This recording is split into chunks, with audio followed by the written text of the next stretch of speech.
Remember when Nintendo had unique and interesting characters? Because I don't. What is a partner character, and why do my neighbors keep telling me to shut up about them? Hello.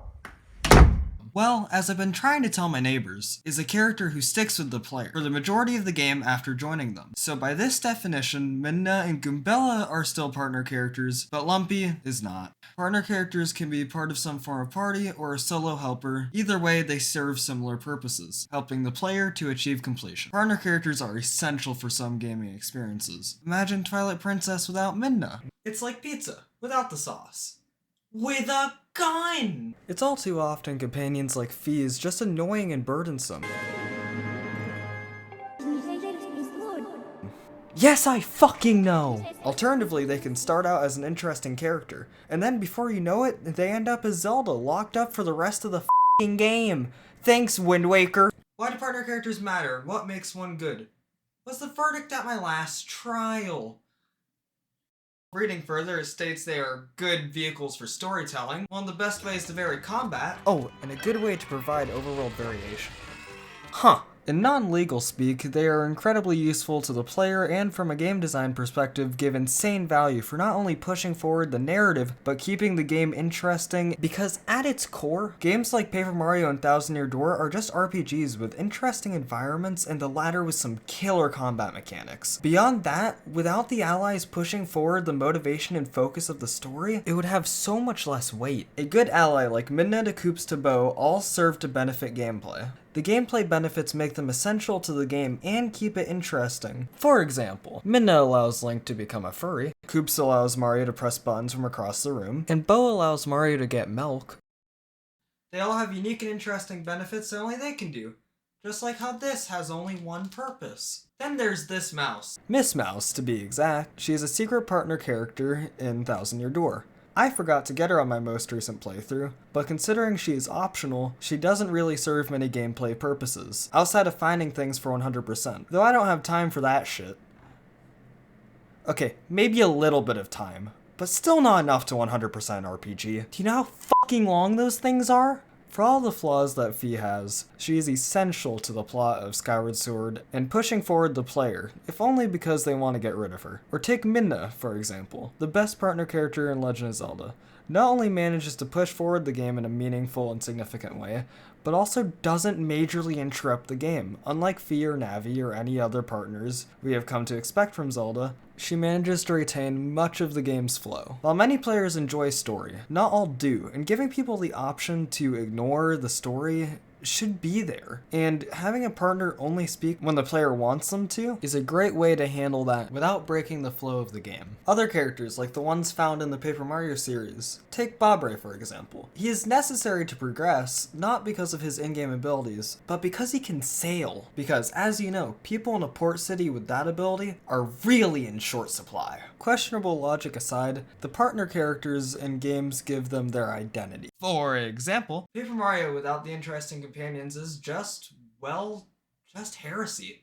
Luckily, Nintendo would never do something like that! Where was I? Oh. You see, the characters we have in games is more than just the characters themselves. It is also the identity of the game. Had Midna not been in Twilight Princess, the game would not have had nearly the emotional heights that it manages to achieve through a beautiful melding of gameplay and story to create one of the most surreal gaming experiences of all time. Had Skyward Sword not had Fi, the game might not have been looked back upon with such hatred. Had Fi not been in Skyward Sword, the game wouldn't have had the whole series of problems. Okay. Had Fi not been in the game, it would have lacked guidance and an idea of where you were going. But maybe a little less is okay. Now onto a fun subset of partner characters. The vaguely, but not absolutely, but still kind of partner characters. Characters that might join the party for a short amount of time, like Flavio, or maybe they just stay with the player for perhaps a chapter, like Pennington. They all aren't true partner characters, but they still kind of are with you for about a chapter of the game. They are more than just random NPCs at the very least. They serve to further the story and occasionally have gameplay implications. Flavio granting access to the cave with his oh-so-fancy heirloom. Pennington claiming credit for Mario's discoveries. It all makes the world feel more alive. Not everyone who helps you will stay with you for your entire adventure. It helps the world be more unique than an annoying fucking bucket who does nothing but complain for the entire game. The Paper Mario games also use partner characters as a great way to keep the game fresh. Instead of one annoying bucket of emotions, we get multiple lovable fuckers. Each character comes from a unique past. For example, Vivian was once an enemy, but she was considered too inept and they kicked her out. Mario finds her sad, and despite losing his fucking name to this dupeless fucker, he still tries to help her. What a great guy. Truly the definition of a good Samaritan. The constant tonal shifts and new characters keep the game interesting. Through this, the dialogue is always kept fresh. It's like having a bucket of water thrown onto you. No. No, not that bucket. The game manages to keep its gameplay and story fresh with the constantly changing allies. The abilities brought into combat are more than just damage. They would require you to press a button or hold a stick back until the right time for you to achieve climax of the attack to deal the most damage. Think of it like a skill check. Another way in which a companion succeeds is when they are able to carry the story, usually via evolving in some way over the course. For example, Midna starts the game abrasive to Link, only seeing him as a means to reclaiming her throne. Then after you complete your original quest, she realizes just how determined Link is, and is like, damn, I kinda feel bad now. After that, she is much kinder to Link and Hyrule as a whole. She seems to care more in general. After spending so much time with Midna, the times where she is threatened managed to attach real emotion to the game. Real fear, in a way no other media even manages to come close to. And I've read all of these! Twice!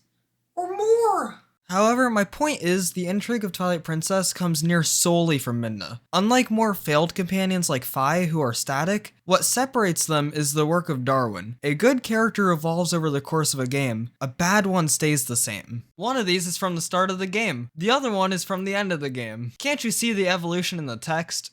You can't? Oh, that's because they're both from the end of the game. Fi doesn't change throughout the entire game. She's as cold and calculated at the beginning as she is at the end. Companion characters can also serve to fill in where the story would otherwise be lacking. I mean, do you really want to be caught lacking on your lack of University of Goom knowledge?